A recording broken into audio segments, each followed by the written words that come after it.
We've heard from leaders about their goals and their aims.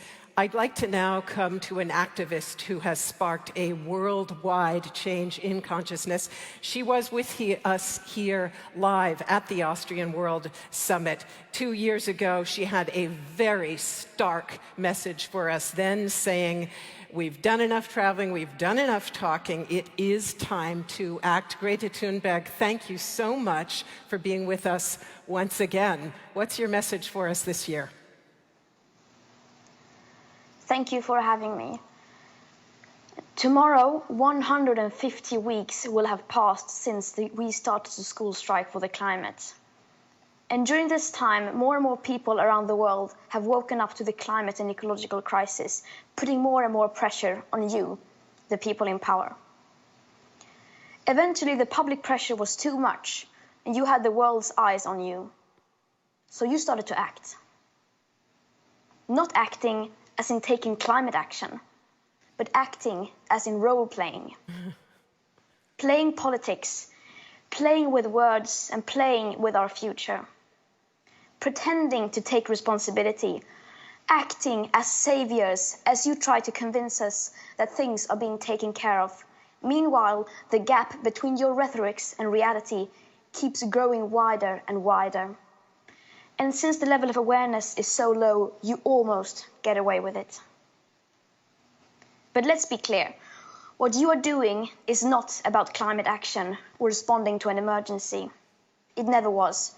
This is communication tactics dressed as politics, disguised as politics. You, especially leaders from high-income nations, are pretending to change and listen to the young people while you continue pretty much exactly like before. Pretending to take science seriously by saying science is back, while holding climate summits without even inviting one single climate scientist as speaker. Pretending to wage war against fossil fuels, while opening up brand new coal mines, oil fields and pipelines. You don't only continue business as usual as before, in many cases, you're even speeding up and scaling up the process.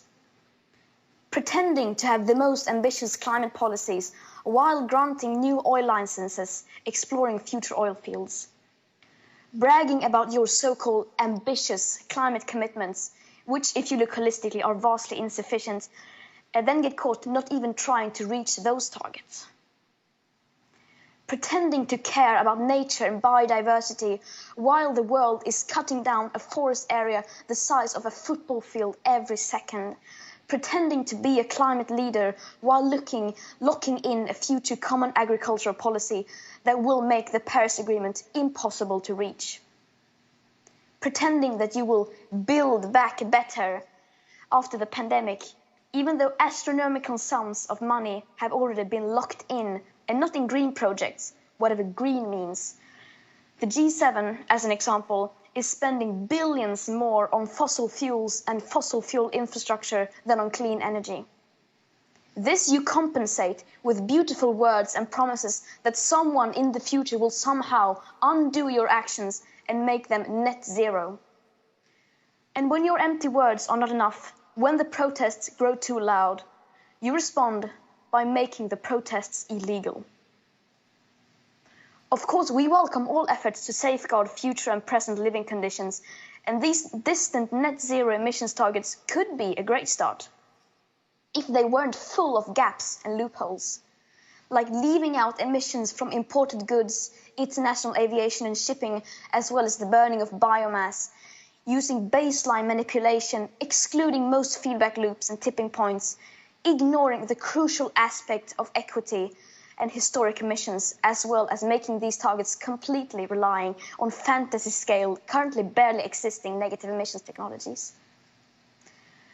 But as your acts continue, more and more of us are seeing through your manuscripts and your role-playing. The gap between your actions and words is becoming more impossible to ignore, while more and more extreme weather events are raging all around us. And as a result, young people all over this planet are no longer falling for your lies. You are distancing yourself further and further away from us and from reality. Some years ago, you could still claim that we're moving in the right direction. Today, that is no longer possible. 2021 is currently forecasted to be the year with the second highest emission rise ever. You say we need to move slowly to bring the public along. However, how do you honestly expect to bring the people along if you don't treat this crisis like a crisis?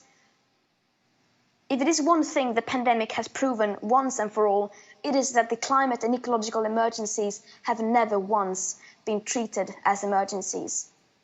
The climate crisis is today, at best, being treated only as a business opportunity to create new green jobs, new green businesses and technologies. As the pandemic unfolded, you did not say, this will benefit the face mask manufacturing industry, or this will create new jobs in healthcare and hospitals. Taking bold climate action will naturally bring many advantages and benefits. Yet, needless to say, we will not be able to solve a crisis we do not treat as a crisis and that we do not understand the magnitude of. Perhaps playing a role helps you sleep at night, saying things just for the sake of it, because the words are in your scripts. But while you're busy working the stage, you seem to forget that the climate crisis is not something distant in the future. It is already taking so much from the most affected people in the most affected areas.